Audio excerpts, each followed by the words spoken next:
Hi. Hi. Where's Stevie? I don't know, but she will be back in 15 minutes. What are you doing? I'm checking the mail. Did you know that you can still get mail? Yes, I know about mail. No, but I'm talking about like mail. Like a little man in a uniform with his satchel full of letters traveling door to door. That's a mailman. And he comes to your house, you pay him, and he gives you your stuff. I think it's free delivery. I don't think so. How far into the 15 minutes do you think we are? TBTL.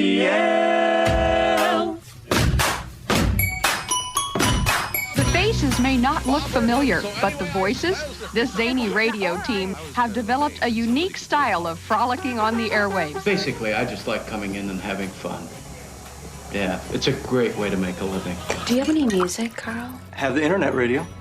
I love internet radio. You've come to the right place, because I have that. Where am I right now? I don't even remember. Who are you? Who's that handsome hunk of a clam holding those flowers? Are those for me? Oh, I can't stay mad at you, Goldie. Oh my God, man, we are seeing some we ain't never seen before. All right, hello, good morning, and welcome everyone to a Tuesday edition of TBTL, the show that just might be too beautiful to live. Oh, and the adventure begins again. My name's Luke Burbank, I'm your host. Hey, cheer up. It's Taco Tuesday. Coming to you from the Madrona Hill studio, perched high above the mighty Columbia, where we are seeing some rain and some... Didn't know you like to get wet, though. Some wetness, but that's to be expected this time of year. I've noticed that it is staying light a little bit longer. The other day was the first time that I was like, oh, you know what? It's like after 5 and it's not pitch black out, and that feels real good. Real good. Sort of like arriving at episode 4,670 in a collector series also feels real good. Let the fun begin. All right, I know we're a little... They had the closing ceremonies of the Olympics, which is usually an indication that we've now moved on.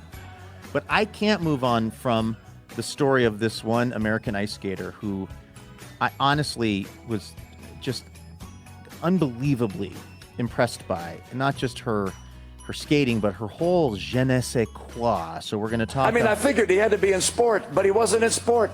We'll talk Winter Olympics 2 days after the closing ceremonies. And also, I had a chilling run-in with someone that I work with using AI. And Does this sound like a musical robot? AI did not like it, my friends. We'll talk about that. And we're going to say hello to this guy, longest-running Cobra of the show, maybe best known for his depictions of the tall ships. Hey there, Fireball. He's Andrew Walsh, and he's joining me right now. Good morning, my friend. Good morning, Luke. I'm playing a dangerous game over here today. What's that? This is exactly the time of day when Bingo beelines it out of my office to go hang out in the rest of the house because he does not like the sound of me podcasting, which is fine. It's not for everybody. No. Having said that, it's not for most people. It's not for most people, unfortunately. We have workers here today, and I will say, the workers, there's nobody who cares about Bingo, not just his safety, but his happiness. That's nice. I mean, more than these workers. I mean, maybe they're tied with us. Did I tell you I came out of my office the other day? And Adrian, the contractor, was here, and he thought I was going to be in my office for a while, and I came out, and he was doing a little selfie video with Bingo the cat. Did I tell you that? No. Yeah, he's like, the cat is on his shoulder, and he's walking around the basement narrating like a Bob Dylan song. Some sort of a... Carry it on his shoulder, a Siamese cat. And yeah, so in other words, I mean, he has brought all of his family members over here at some point or another to meet Bingo. So I know that they are really looking out for Bingo. But I figured, hey, the door is open. They're tearing some walls out. Like, maybe it would just be best if Bingo stayed in here with me today. But what he's doing right now is he doesn't like this. He doesn't like the sound he's hearing right now. He's pacing by the door, and he wants to get out of my studio. But I feel safer with him in here. But I don't know how long this is going to last until he realizes, oh, well, to get Andrew's attention, I'm going to start walking on the audio board and start punching all those buttons that mess up the recording. He is basically having the experience of many an 11 of listeners. Yes, he's trapped. He's trapped in a room with this nonsense. Exactly. And he can't get away from it, and it's bothering him. I'm going to turn you into a 10, Bingo. if we could just get some of the pets in the. I mean, you know what? We never thought about that's maybe some potential audience growth for us. We've had trouble with humans. With growing the human audience, but if we could get some of the pets donating. Okay, let me try this. Some of the pets, just go get your parents. Who's a good boy? Debit card. Or credit card. Yeah. Who's a good boy with access to a debit card or a credit card? Who's a good boy who remembers the 3-number code on the back of the card? Right. It's woof, woof, bark. Do you remember any of that stuff by memory, like the security code on your cards? Or do you have to get them out of your wallet every single time? Well, I now have like several systems on my computer. I went from doing the oldest manest move, which is every time I ordered something online, getting my George Costanza wallet, pulling out my credit card and filling out all the information. But now I've got an actual password keeper thing. I think we use Dashlane, not Dashlane. What's the one? LastPass, which has all my information in it. I know you and Hayes are on me to do one of these things. Yeah, he's him more than me, really. In the famous words of my mom, the loving words of my mom, I don't care what you do, which is something Genevieve and I say to each other quite a bit. Rest in peace. So I got that. I got my Google Wallet going on. I've got Chrome now remembers some bits of information. So when I'm at checkout, it's sort of a mad scramble of technology of which one of these services is going to auto-complete for me. And some of them remember the last 3 and some of them don't. It's total happenstance for me when it's going to remember it or not. And I'm always so happy when it does because I never know where my wallet is. I'm like in bed or something on my laptop buying something and then I have to get up and go find the wallet, dig the card out, figure out what the little 3-digit code is. I wanted to talk to you a little bit, Andrew, about a truly chilling event the other day when I was working with someone. Yes, by your tease at the beginning, I want to hear about this. It was a minor. It was a quick moment, but it still. I want to be a little bit vague. Let's just say I was working with someone in the capacity of my television job, and we were going through a script, and we were kind of trying to brainstorm the kind of beginning of this script, and we were kind of saying like, if someone, if such and such is this, then such and such is that, and we were trying to kind of finish the sentence of this sort of comparing this thing to that thing, and that would mean this for this other thing. I'm sorry it's so vague, but if I'm more specific, then everyone will be able to figure out what and who I'm talking about. And the person that I was working with, he was like, couldn't figure out how to end this sentence, and he goes, okay, and he goes, we're putting it into ChatGPT. He plugged in the beginning of our sentence into ChatGPT so that it could finish the sentence for us. And what was crazy to me was the casualness with which he did this. How did he do it? I mean, on his phone? Is he using speech to text? I don't know. He was in New York and I was here. Okay. So we were on the telephone together. Okay, so I don't know what I assume maybe his laptop. Okay. But it was like what I thought was, oh, this guy's been doing this. He didn't even go, hey, get a load of this. I'm going to use ChatGPT. It was just like, let me look this up in the dictionary. It was second nature already. Yeah. Which tells me, are we doing that now? Are we writing our TV scripts? Are we using ChatGPT to finish our that sandwiches? We finish each other's sandwiches. It chilled me to my core. I felt like that was we're really giving our jobs away to the robots if we do that, right? I'm not trying to shame my friend who I work with, but I found that to be shocking behavior. Is that shocking behavior to you? Well, unfortunately, no. I mean, it's sort of shocking because you and I, me especially, because I don't even have these side gigs, but we're kind of in our own little bubble on this stuff. And I think if we had real jobs where we, a little man comes and delivers the mail, David. And you pay him. Yes. But if we walked to our little jobs, but if we were like having the kinds of meetings that Genevieve has and whatever, I think you'd be surprised at how much people are using these tools. Something struck me. You're familiar with the show Stranger Things on Netflix, right? It had its series finale a while back, and it was mostly, I think, well regarded, right? As far as actually, I heard a lot of mixed reviews, mostly from my nieces. Yeah, sorry, I was kind of pausing there to cough a little bit, but thanks for covering for me. But anyway, So Stranger Things came out, but there was a lot of buzz around it, as you know. It was quite a cultural moment, right? Absolutely. And after, or maybe maybe consecutively with the. That's not the word I'm looking for. What's the word when two things happen at the same time? They released a documentary about the making. Concurrently is exactly the word I was looking for. And they released a little documentary, a little behind-the-scenes doc, if you'll recall. I don't know if you do recall, but there was a little bit of a backlash because the fan base of this show is so like kind of intense and focused, right? That they were breaking down the documentary and doing a lot of pausing and looking at what's in the background. And apparently somebody had a chat. I think one of the show creators was being interviewed, and eagle-eyed fans noticed that he had Chat GPT on in the background. Yeah. Do you remember this, or are you hearing about this? Okay. This is the first I'm hearing of it. I'm pretty sure it was one of the creators, and so people were like, "What? To what degree was Chat GPT used to create this show?" And somebody later on is now interviewing one of the showrunners or showmakers about this and the online backlash, and he's like, "No, we're not using Chat GPT to write the show, but like, who amongst us doesn't have Chat GPT open at all times to help us finish a sandwich?" And that was the general tone of it, and the reason I saw it, because I saw a bunch of people on Blue Sky saying, I'm raising my hand. I do not have ChatGPT open at all times. I do not have ChatGPT. I literally wouldn't know where to get ChatGPT from. But I think it might be a generational thing. Like, I'm actually put off by the idea of AI, right? Other people just don't know much about it or aren't necessarily using it.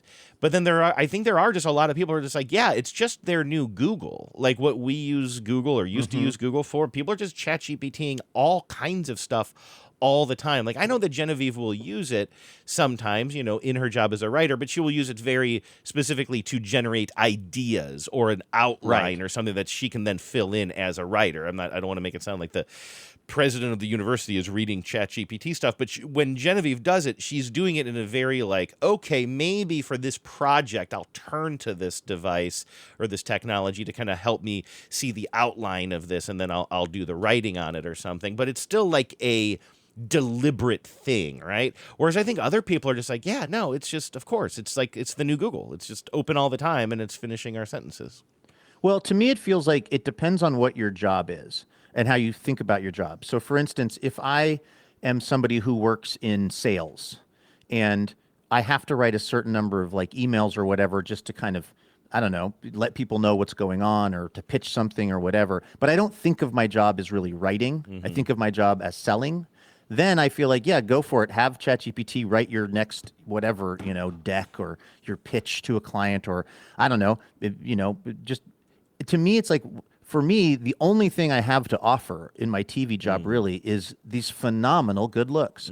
But second to that is my writing of these scripts. Like, I take that sort of pretty personally, and I also feel like that is, when the robots replace me, it's going to be because they're writing the scripts too. And then, they'll just have some other voice, there'll be some generated voice that records the voiceover that I do. I feel like if I give away the writing part of this, there's very little that I'm even doing anymore. So that's why it was galling to me. But I don't never, ever, ever used ChatGPT. Who? Jeannie Moose.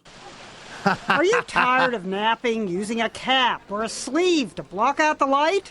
The snazzy way to sleep while you travel. Move over, Snuggie. The blanket that has sleeves. The snazzy napper is the new blanket on the block. Okay, we were randomly texting about Jeannie Moo the other day. Who had a real Moose, or is the S silent? I don't remember. I think maybe it's not silent. Maybe it's Moose.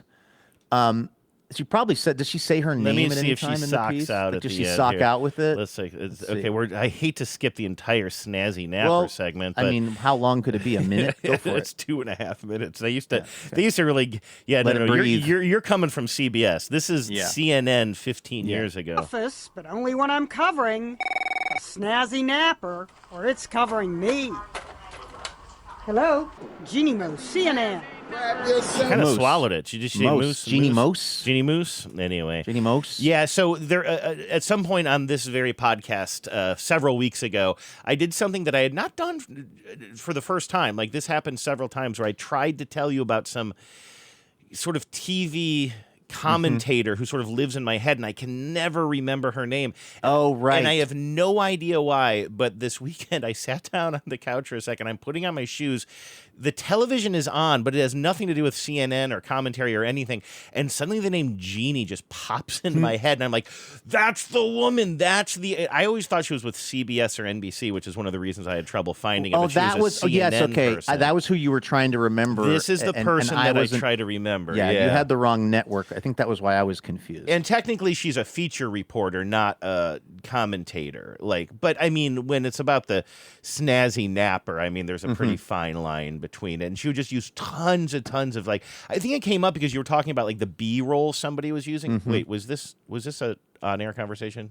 This was who can remember? I hope I'm not. I don't want to sell out you and your colleagues for the second time during this episode. I've already spilled the beans that CBS Sunday Morning is using ChatGPT to write its scripts. Now that I think about this might not have even been on this very podcast, as I said. But you and I were having a conversation about a piece you were working on, and I will try to be gentle here, and I can beep it all out if you want, where some of the B-roll that was being chosen for your commentary was not exactly in line with what you had expected or what you pictured while writing it. And so I was thinking about people who would jam in, because Jeannie Moose would just, if I'm saying her name correctly, we'll never know. 132, 33, 30. She would just her pieces were just jam packed with just any if a cultural reference came anywhere even near her topic, they'd just be bringing it in, the snazzy. Or I was watching something that she had put together about some sort of new technology. 132, 33, 30. Supposed to make it easier for ketchup to come out of bottles. So she has to include the clip of Tony Soprano getting mad at a ketchup bottle, and everybody who's ever gotten mad at a ketchup bottle in pop culture. But it's just jammed in there, and it's just rat-a-tat-tat puns, and it was just a type of television that I don't go in for.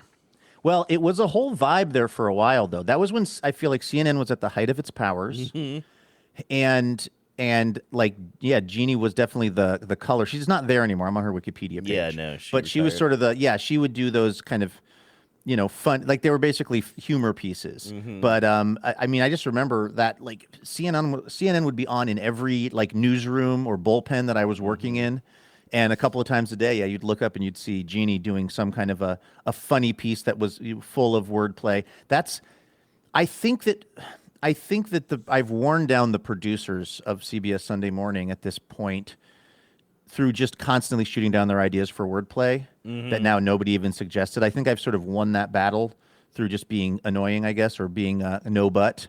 Because when I first got there, I swear to God, if we were doing a story that didn't have a lot of, there wasn't a super serious story, I felt like the suggestions from the producers when it came to the script almost always involved punnery. And I was just I can't co-sign that. I can't put my name and my voice on that. And so over time, I've noticed that they've suggested fewer and fewer puns. We're almost down to no puns being suggested. Good. Now, well, that brings up Chekhov's but I think the thing is, I think the viewers probably like it.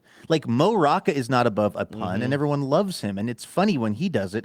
I just would die inside if I were doing it. Well, let's get back to this original story. How did AI do in finishing this sentence? It did something that would have been passable, but I ended up going back and again rewriting it and making it different than what the AI did. Serious question: if you just received that edit back and you hadn't been on the phone with the producer at the time and you didn't know that it was AI, is there a chance that line would have just been fine by you, but you were drawn to rewrite it because you knew its origin? Well, that's impossible for me to know, I guess. Yeah. But I think I would have still tried to rewrite it because it wasn't saying what I was hoping to say at the top of the story. So it was, and also this, well, whatever, nobody cares. This is that Dana White story I've been working on. Oh, okay, so it's very and so sensitive. I'm very, God, that still very exists, huh? It not only does it exist, it's going on TV next week. Really? Okay, interesting. And I've talked about it here on the show that the story has kind of given me fits because I want to be fair and journalistic, and I want to be accurate about this guy Dana White, who is both a very interesting, influential character and also somebody that's got a lot of baggage and a lot of problems. And so figuring out how to present that sort of accurately and fairly, of all the stories that I've done in a while, This is one where I really, really, really want the language to be right, at least as right as they'll let it be. And so I don't think I would have. I know what you mean. I'm sure there are other lines and other stories that if you use ChatGPT and you just sent it to me as a revision, I wouldn't bat an eye. But this is one where I'm really really sweating the deets on this because I really hope that the story comes out, again, interesting and fair and accurate. Yeah, this story is more fraught, and I don't even know if you want to talk about this, but this story is more fraught now than it was when you first started working on it, and it was pretty fraught then as far as what's going on with CBS and the administration. What is the news peg for it now? Because I asked you that last time, and the peg, I thought, was the event, but that event is long, long past now. Because I have absolutely no... what's the word? Judgment around talking about the inner workings of my other job. I'll lay it on you.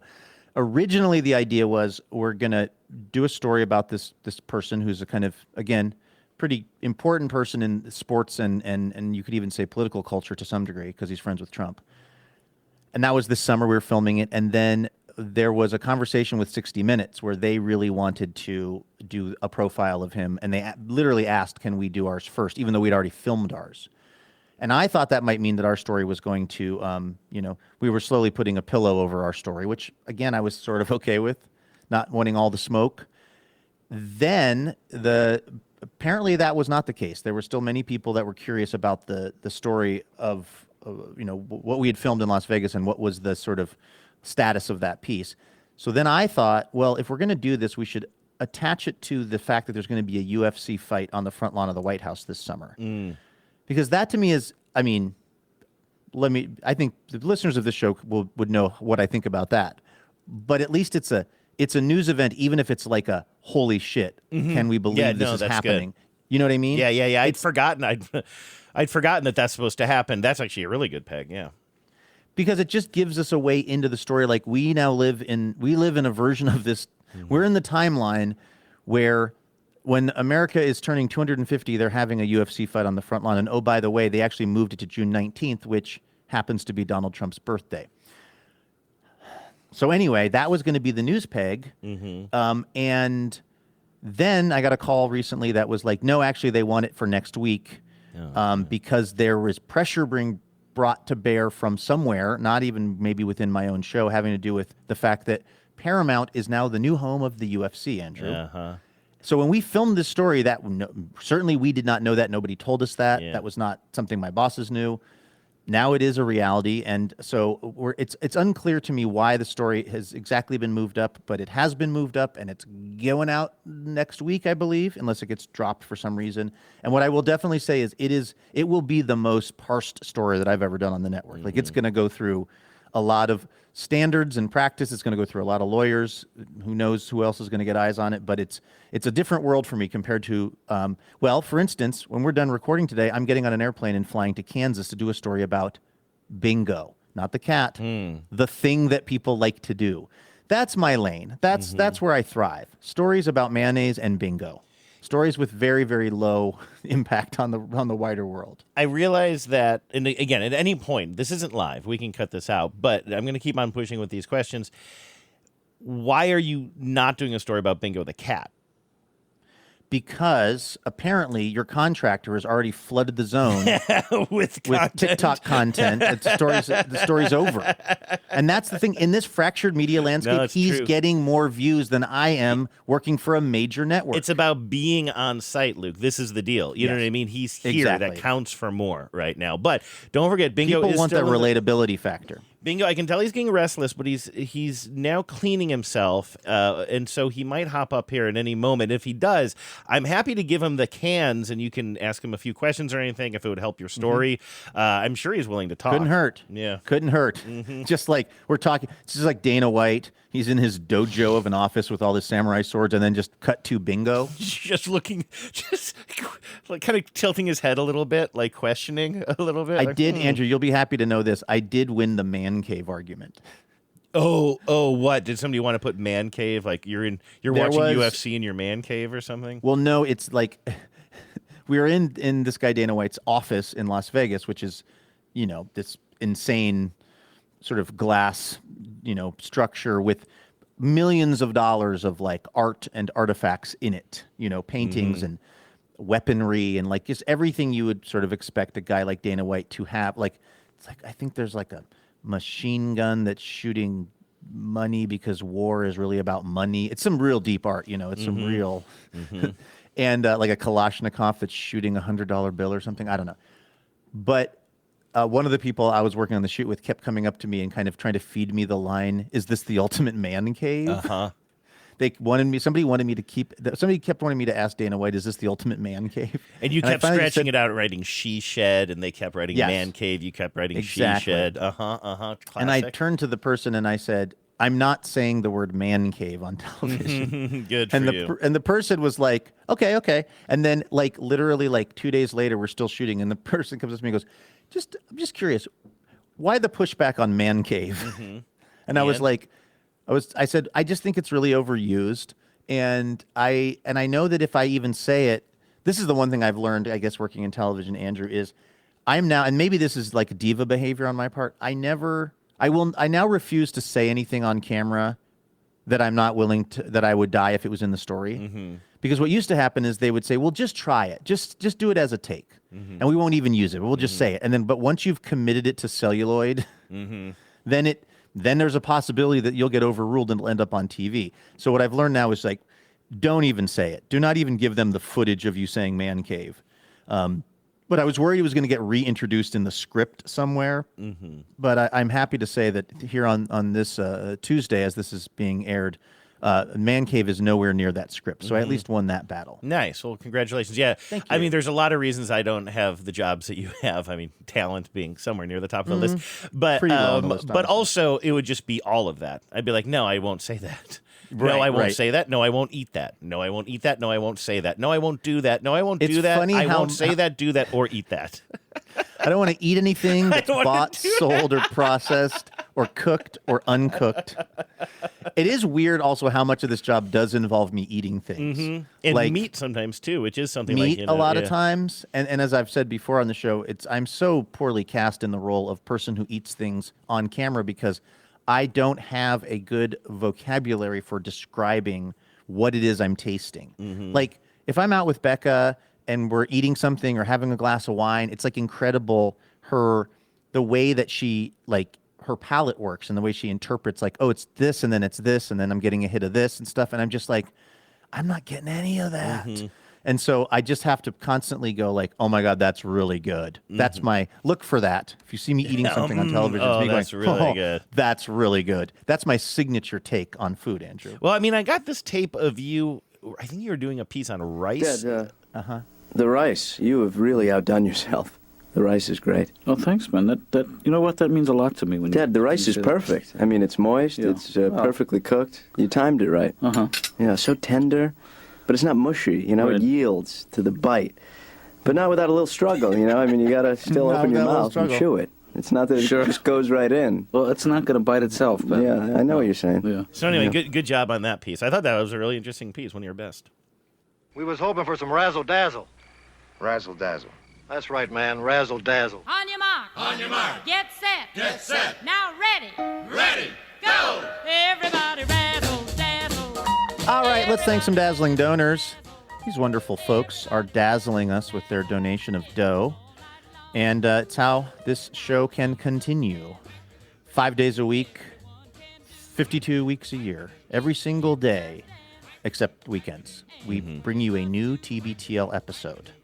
And it's thanks to folks like Paul Pope, who's in Crownsville, Maryland. Hey. Paul says, time for my annual dazzling donor check-in. So last year I broke my ankle, and I was so focused on that and slagging on y'all, calling you dummies, that I forgot to mention that I was at the live show in Philly. I was the guy in the fedora behind Luke's Uncle Chuck. I got a shout-out from Luke doing that show. That was episode 4304 at timestamp 2201, which will be my TBTL claim to fame forevermore. I really enjoyed the show and hope you're planning to hit the East Coast again soon. Okay, that's my dazzling donor message for the year. I hope you guys can keep doing what you're doing for years and years because I love your show. I love what you do, and what you do is so important. I pledge to continue to donate so you're able to keep it up and encourage anyone listening to support our biz boys too. No mountain too tall and power out. That is signed listener Paul in Crownsville, Maryland. Well, Paul, thank you so very much. I always forget when we're kind of approaching the dazzling donor section of the year, Andrew, about what a racket this is for us because it basically involves these wonderful people like Paul who donate to the show, then sending us a note that says how much they like the show and like us. I mean, nobody should be this lucky as we are to get these messages. I am using ChatGPT right now to write a official statement from the Too Beautiful to Biz headquarters saying that we are not a racket. We are legally non-designated as a racket.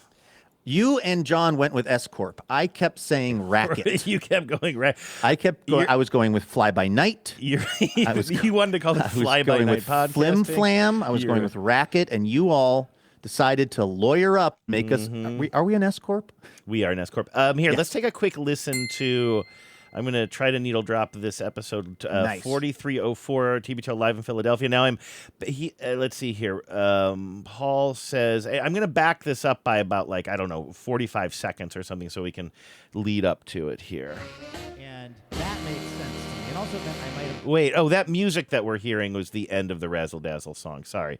What weird timing. Back to the live show. That ship sailed. Where's my bell? Yeah. Oh, that's right. This is where Genevieve hosted for me because you were Phantom of the Opera. Sick and you liked her more. All right, other famous Quakers, Dave Matthews of the band. Now, I was reading this fun fact during the sound check and rehearsal, and yes, we had a rehearsal. Don't act surprised. We're getting close. Every word I'm saying has been pre-planned for months. It's enough in the fedora. There it is. Hey, Paul. And I was reading that Dave Matthews... that was Paul. Enough in the fedora. Enough in the fedora.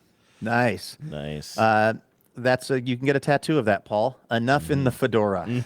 Enough. Paul, thank you so much for supporting the show. We really do appreciate you, and thanks for coming out to the to that live show in Philly. That was really fun. You know, it's weird hearing the tape of that because I did not listen back to that episode, and it actually sounds like we were having fun, but my head was just spinning the whole time. You know how that is on those live shows. It's like we want it to go well. It's not our typical thing. It's kind of I'm sort of in a fugue state the whole time. You know what I mean? Like I don't really know how it's going because I'm just kind of tap dancing pretty hard and pretty fast. So to hear it later, I was like, oh, that sounds fun. That sounds like people were enjoying themselves. Yeah. Sounds like it was okay. I'm sure Vives was good. And for me, my head was spinning as well because I was under the weather. Now, I felt fine by the performance time, but I was worried. I had caught COVID. It was the only time I had COVID. And so when I landed in Philly, I didn't know what was going on with me until I finally took my temperature and some tests. So it's such a weird period for me. Sometimes I think about the setup for that show because I got in a day before you and John because I had to pick up a bunch of rental equipment and set up our situation, and then I think I realized I had COVID before the setup, so we had this idea of building a audio desk for me with all of the mixing boards and everything up in the rafters, which was a good idea to keep me socially distanced, but was a more difficult setup. And I just remember being masked up, trying to social distance away from everybody at the Friends Center, but not wanting to tell them that I had tested positive, but trying to respect them, but then walking up. Oh, and I think now I'm just sound like a sad sack. This is as my ankles were swollen too, and I don't think I was on any medicine for it at that point. I didn't know that I had. And you were going up and down those stairs, and there was millions of times for the setup. And I just remember going up and down and up and down and up and down and slinging these cables up to the balcony where I'd be sitting. By the time the show started, I was feeling so much better, but I just have these flashbacks sometimes of the day before of setting all of that stuff up and being like, what was I doing? Sorry, that turned into a really self-aggrandizing story. That was not my point. But anyway, sometimes I just look back at when you came out, of your little balcony perch out onto the upper area of the Friends Center in Philadelphia. It was one of the funniest things I've ever seen in my life. I'm wearing a Phantom of the Opera mask and a Your cape. glasses were fogging. I think they were on because- top of the mask. I was trying to wear the glasses on top of the mask. I think because you were, there was a lot going on. I think if I remember it, you were saying that like your glasses were fogging. You kind of couldn't see. You had a cape on. I was so proud of you that you did that bit. Yeah, I didn't coming out like the Phantom of the Opera. It was the funniest thing are there photos of that? If you're a listener and you got a photo of Andrew's entrance at the Philly show, would you please send it to me, Luke at tbtl.net, because it just lives in my memory now, but I would love to see some photographic evidence of that. And it seems like because of this social distancing thing, you and Genevieve and John and all the listeners were down below. Now, you and Genevieve and John were backstage, whatever your backstage was. But I also remember, like, I was dressed as Ben Franklin. You were dressed as Ben Franklin, but I felt like I was upstairs in my backstage area, which was just like this area where I had to keep this one door wedged open because I could have locked myself out and you would have started the show and I wouldn't have been there. Of course, I don't know how you would have, since I had to fire the audio, I think. Didn't we have John fired the audio from down below. That's right. Then yeah. But then the screen. Setup. Yeah. I remember John coming in. I'm in like the nursery of like the church, dressed as Ben Franklin. I believe John comes in as like, your computer has locked me out. Like, what's the code to get into your computer or something? Right, and had fallen asleep. But I just remember, like, you guys were downstairs waiting to, go out on stage, and I'm sort of sequestered up by myself in this area that just seemed like an eternity. I had these windows. You know that meme? Every time I say this, you say you don't know the meme. You've got to know this meme of the horse looking out the window, and it just says, soon.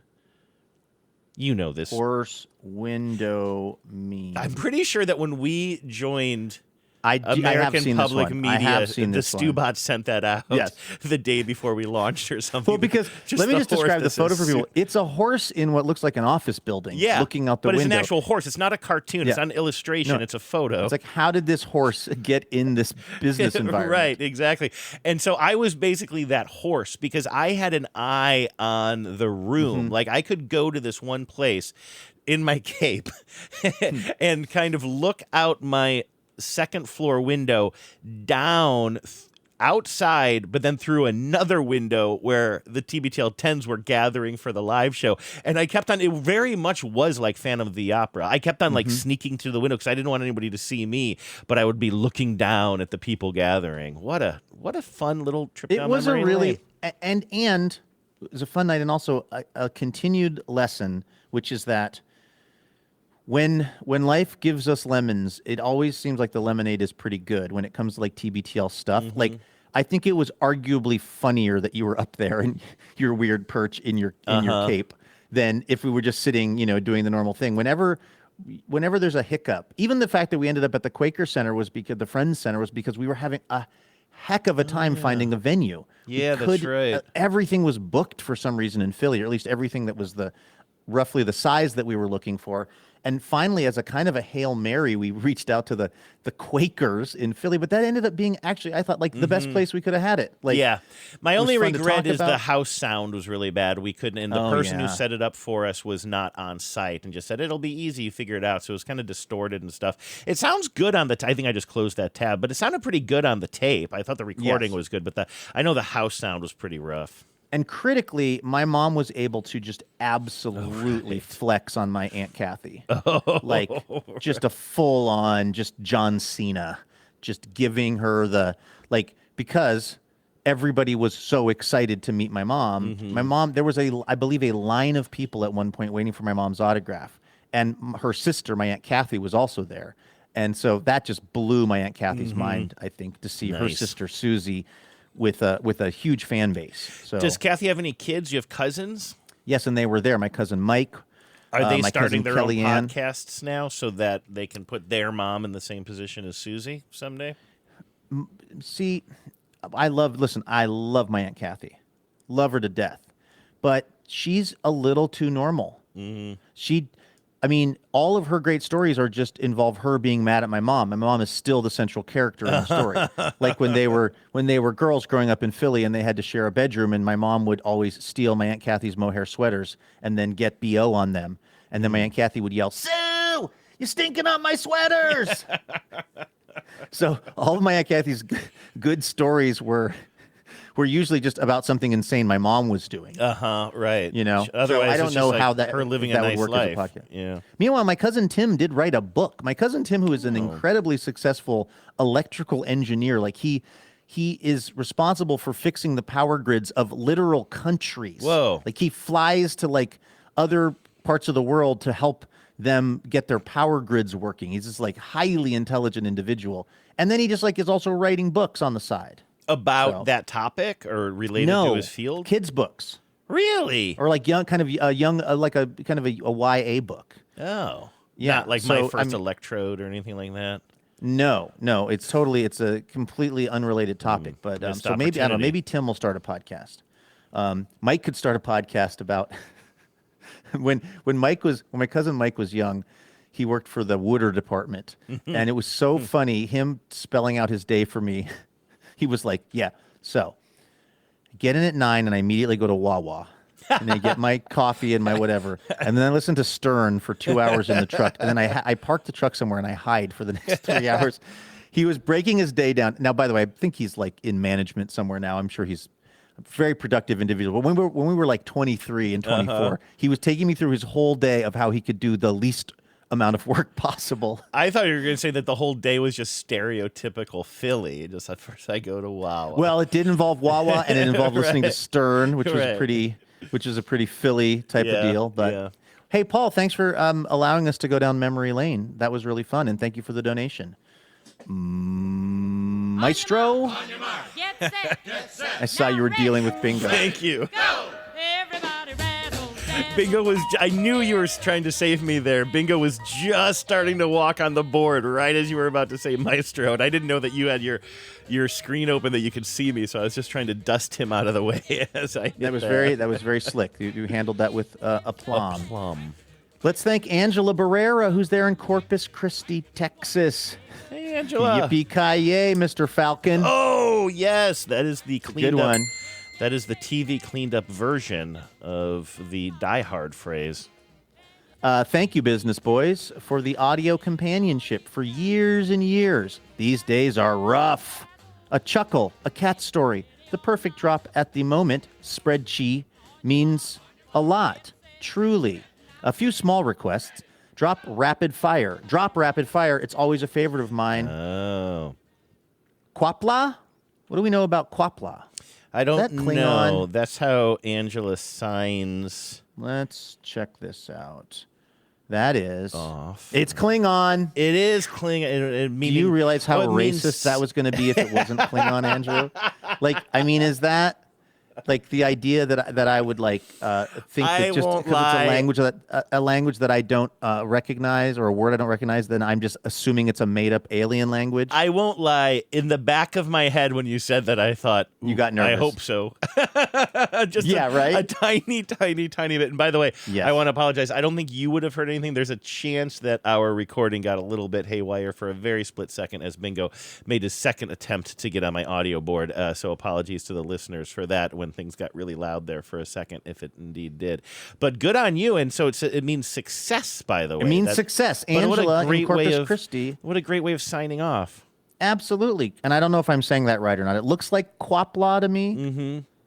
But thank you, Angela. We really appreciate it. This is when the subject of Corpus Christi comes up, Andrew. I've got my go-to Corpus Christi story, which is I was dispatched there many years ago when Dick Cheney shot someone in the face. Oh, yeah. Because someone was convalescing at a hospital in Corpus Christi.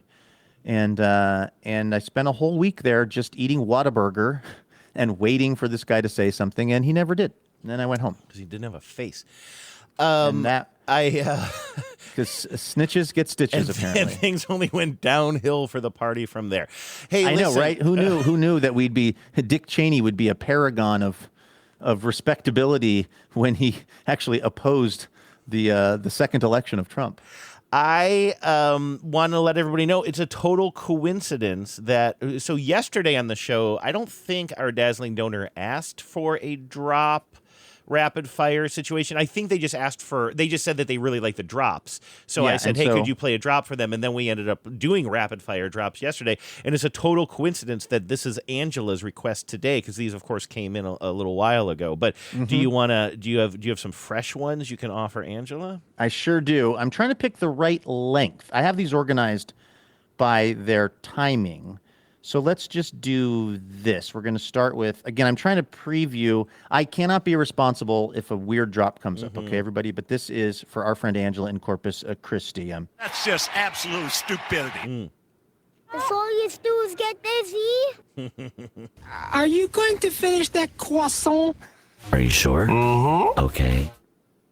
Everyone knows the only thing we should be ashamed of is our bodies. Beautiful purple balls. Really? I'm trying to build my beef castle. Believe it or not, I'm a complete catch. The accoutrement? What is that? Trucks, and Trucktober. That dog is barking. That is not my dog. California got. Hold on.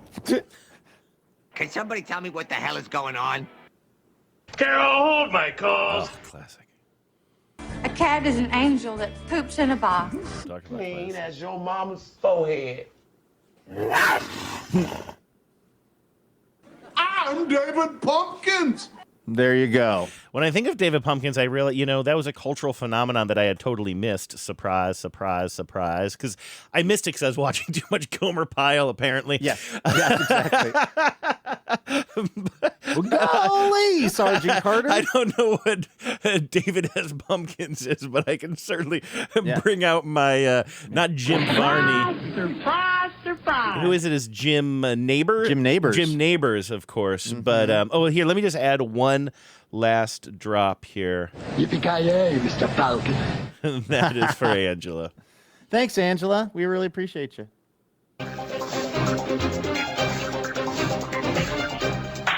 Hello and welcome to Top Story. Last week or at some point in the not too distant past, I was talking about the Olympics and how it's a little hard for me to relate to some of the events because they're just things I've had no experience with. I didn't, grow up figure skating or skiing with any proficiency or stuff like that.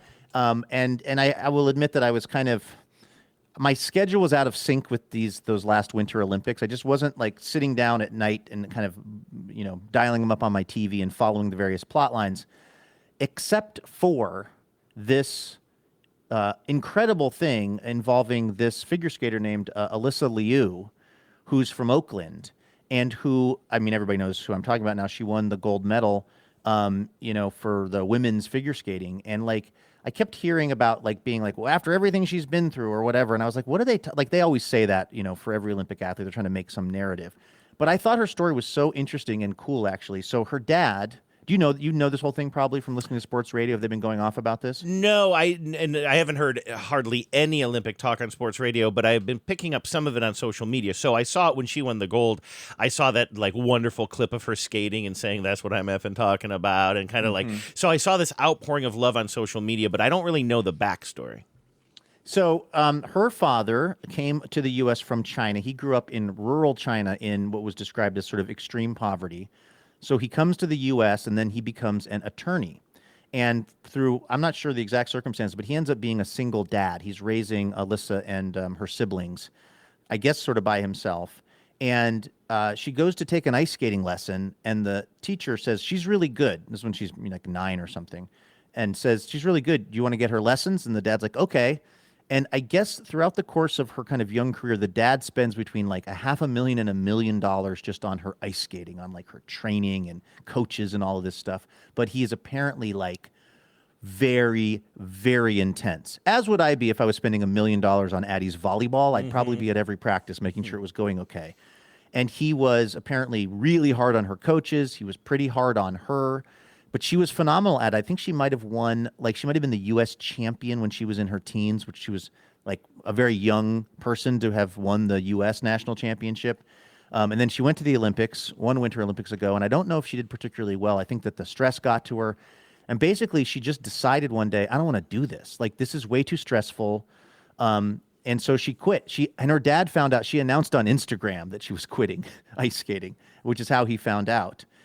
And so she goes to UCLA, and a couple of years go by, and then she realizes one day, wow, I really miss this. I miss ice skating. And so she calls her coaches up, and she says, I'm thinking about ice skating again, but only if I get to pick my music and my choreography and if I'm in charge of this whole thing. And they were like, okay. And so then she goes to her dad, and she's like, I love you, Dad, but you are fired from being in charge of this. And apparently it really hurt his feelings. But he, kind of rolled with it. And so she comes back now after 2 years off, like skating to her own music. She gets this like smile piercing, which is like, looks incredibly painful. I know that's like the most old man read on someone's piercing, but I really wish someone would have asked her how much did that hurt, just because I'm curious. Like, and that just seems like that would be super duper painful. But she has a piercing that kind of goes through her gums, so that when she smiles, you see these two little kind of, I don't know what they are, diamonds or something. It's actually kind of a cool look, honestly. Yeah. But not one that I would. There's something about her, and again, I've only seen little clips, but it's just like, I think it's because she could make anything cool too. Yes. Like she just has an air about her. And this is a totally new thing for her. So her hair is, she dyes her hair in this really kind of interesting way where it's like brown, and then it has these sections of, I guess you'd say, blonde and then brown. And she calls that her rings. Like maybe I don't know. I think the brown hair is her natural hair color. So she dyes it blonde and then it grows out. And then when the brown part grows out, then she dyes it blonde again on top. Oh, So I see. Like rings kind of a tree. That's cool. Yeah. And she's got this piercing, and she's just perpetually happy out there because she's like just, skating literally to her own music. Also, I love that Addie was pointing this out to me the other night. We were texting that she skated to a Donna Summer song, MacArthur Park, which is a reference to, I believe, MacArthur Park in Los Angeles. Just felt sort of, I don't know how cosmically, like a pushback on everything that's going on with ice and stuff. I mean, I'm reading a lot into that, but this was a cool song. And she goes into the final skate of the women's skate, and I believe she was in third place maybe.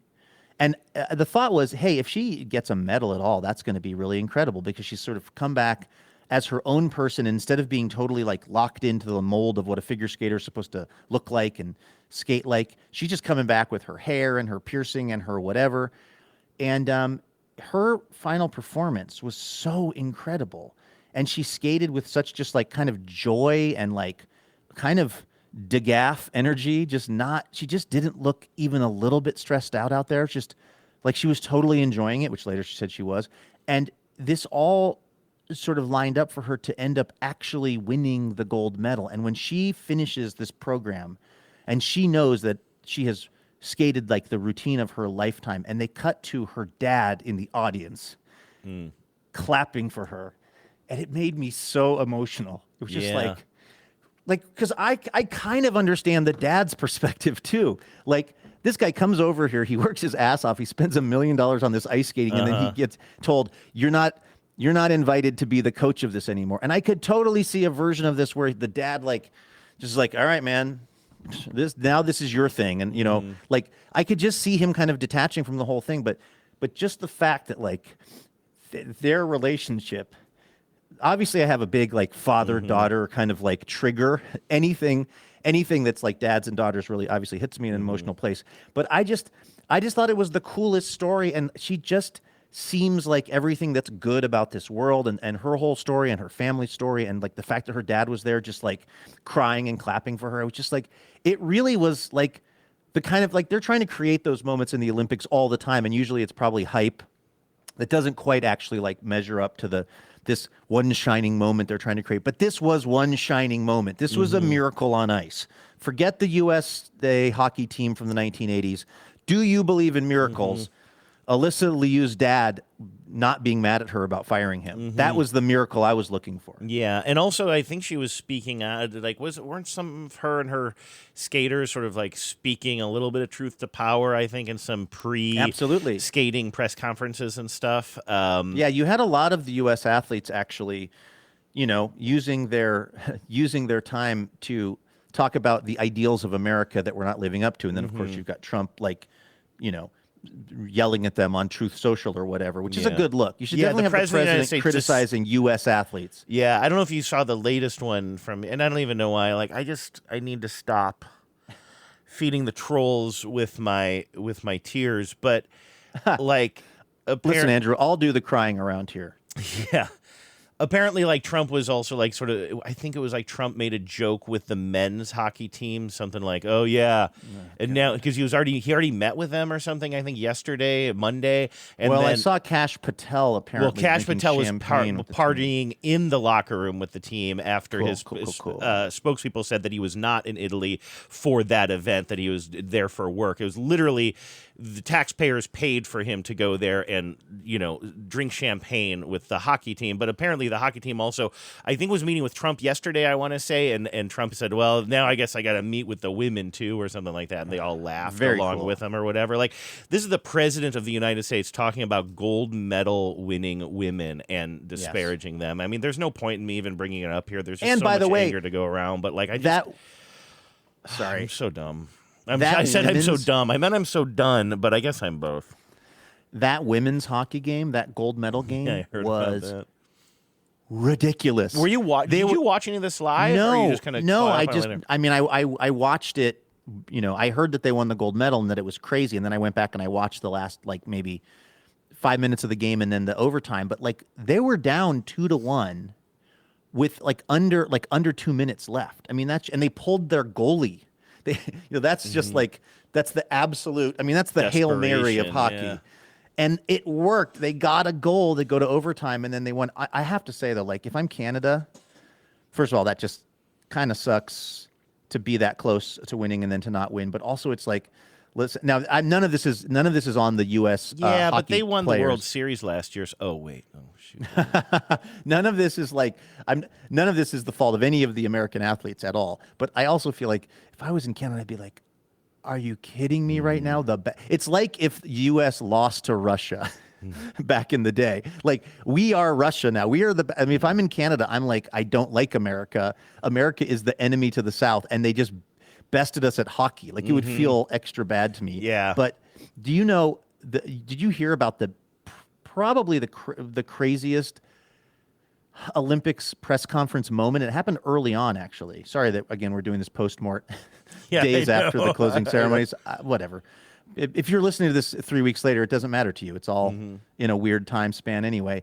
But did you hear about I don't even know what his event was, and I can't remember exactly which Scandinavian country he came from. I think he was doing a skiing event. Oh, you this asshole! Yeah. That's okay. That's your read. I think that's the world's read on this. This guy who tries to apologize for being unfaithful to his girlfriend. Yeah, I'm sorry. I don't know why I just totally stole your setup of that story. No, sorry. please. Yeah, but no. I mean, everybody's kind of like, why would you do that to her? He didn't say her name, but he basically, and I think it was his post game press conference. I think he might have gotten a bronze medal or something. Yeah, whatever his event was. And he says, well, maybe he didn't use her name, but he said, I did lose somebody who I met not all that long ago. They've been dating for months, I think, right?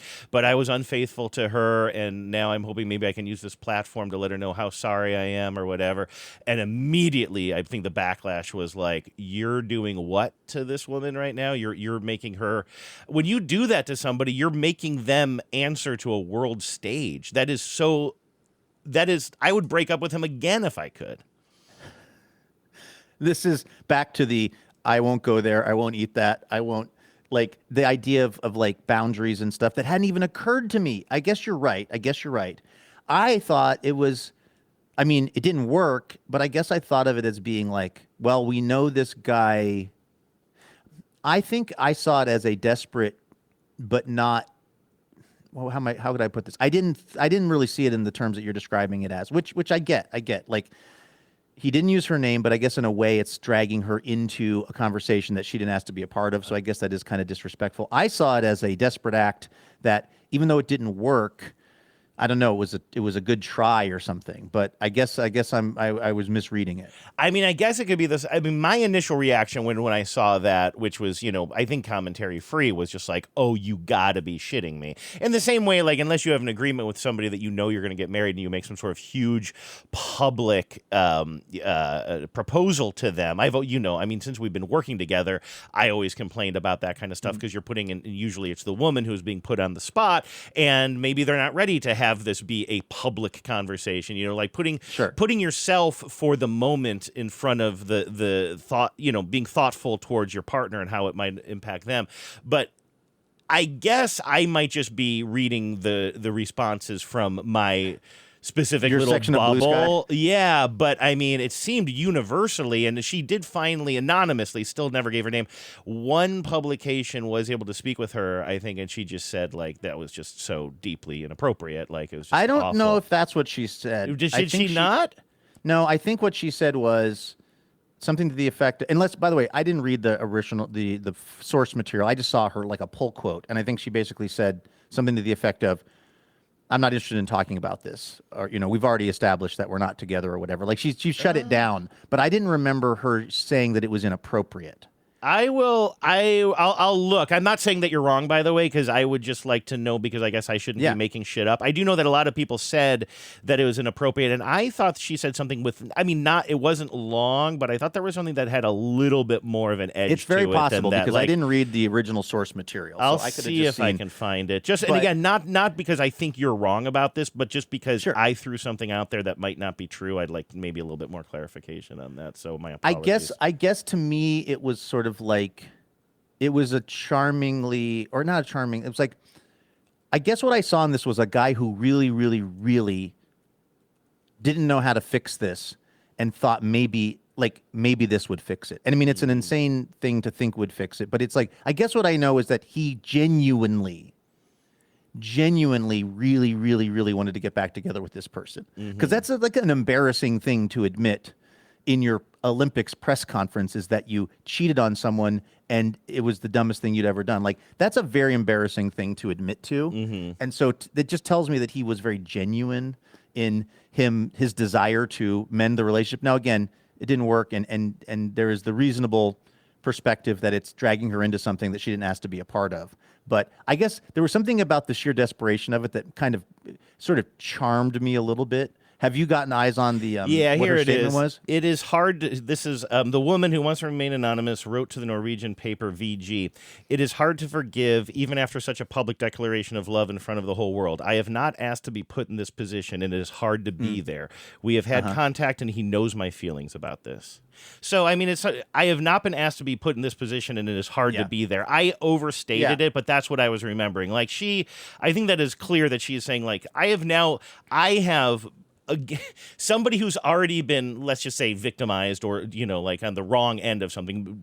She did not cheat. She didn't do anything wrong. Yeah. But now the person that wronged her has now put her in this position where she has, like, clearly she's staying anonymous, but people have tracked her down. Like, it became the story, like a global story, not even U.S., a global story. And so people, I'm sure she just was being flooded with people saying, hey, I know you're the person. Will you respond? Will you respond? Finally, she responds. Like, she was put in a position to suddenly have to answer to stuff that she should not have to answer to. She didn't do anything wrong. Yeah, that's fair. Here I go once again with the email. Every week, I hope that it's from a female. Oh, man. It's not from a female. All right, email or email? Yes, I'm going to give you a choice. I have 3 voicemails that I'm looking at. Some of them are getting quite dusty, by the way, but they're good, so I'm saving them, and they will air someday. But I'm going to not tell you the names of these people, because almost all of them, I think, are folks that we recognize. I'm just going to tell you the topic, and you choose the topic that you would like to hear about, okay? They're all around the same length, too, about a minute and a half. So do you want to hear about a delivery mistake by somebody who ordered something online?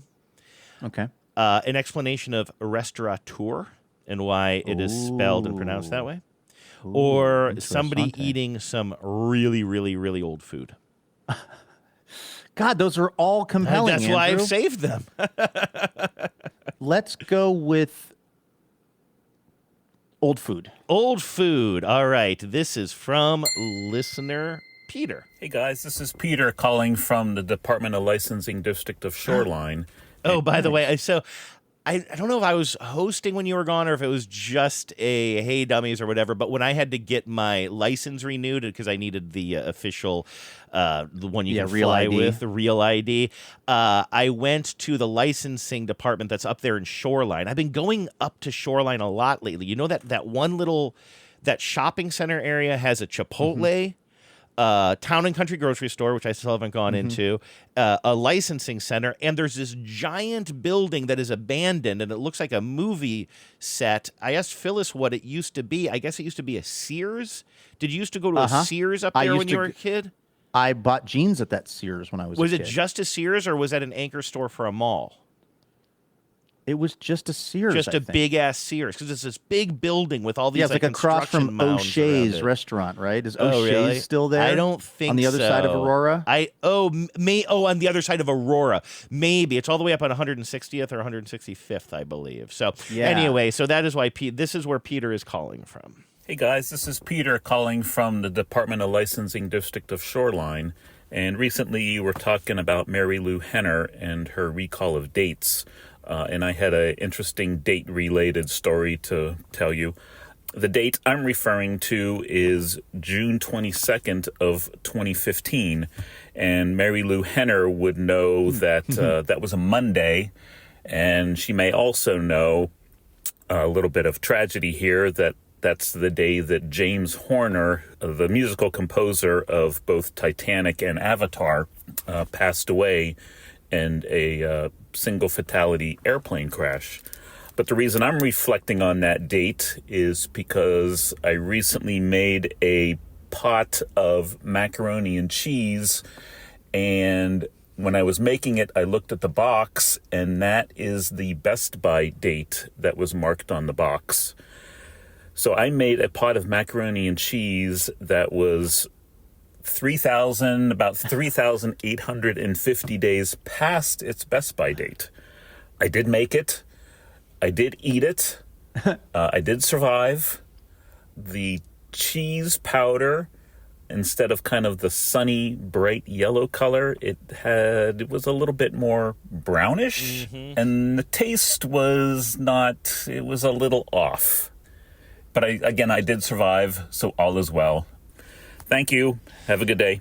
Bye. Now, I will say, we have not heard from Peter since he sent us that voice memo. Yeah. So he was okay in the moment. Exactly. Sometimes that could be kind of a depth charge, a delayed release. I'm interested in Peter kind of going through it. I mean, it sounds like was he doing it more for like the science experiment factor of it? Because how do I say this in a nice way?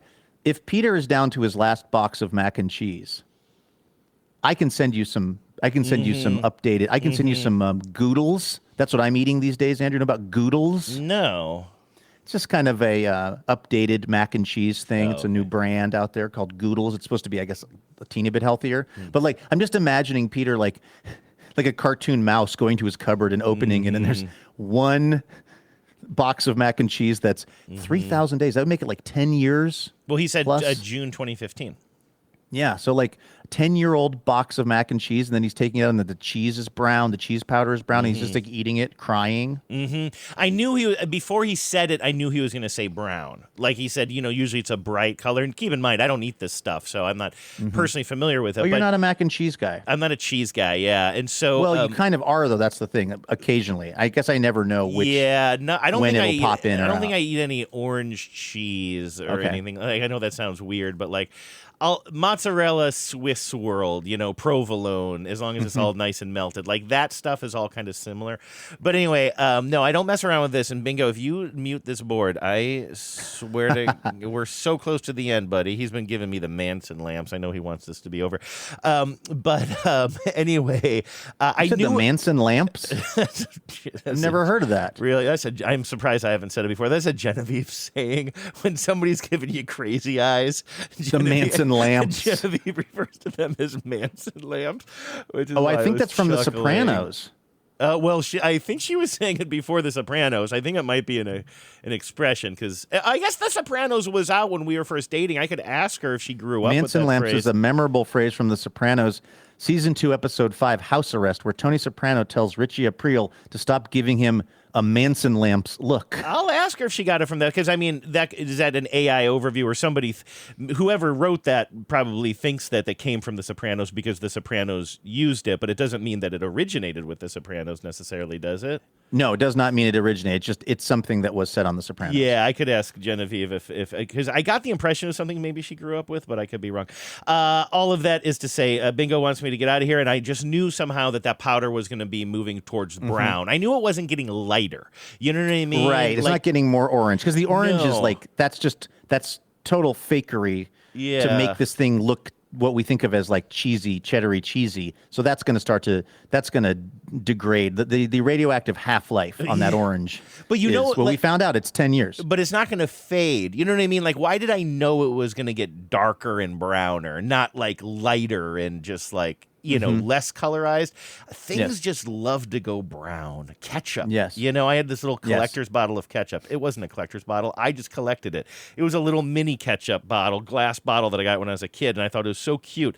I kept it on my dresser. I mean, I kept it for years and years and years, and when I finally left for college, I realized, oh, this ketchup is straight up brown inside this bottle now, and I think I finally threw it away.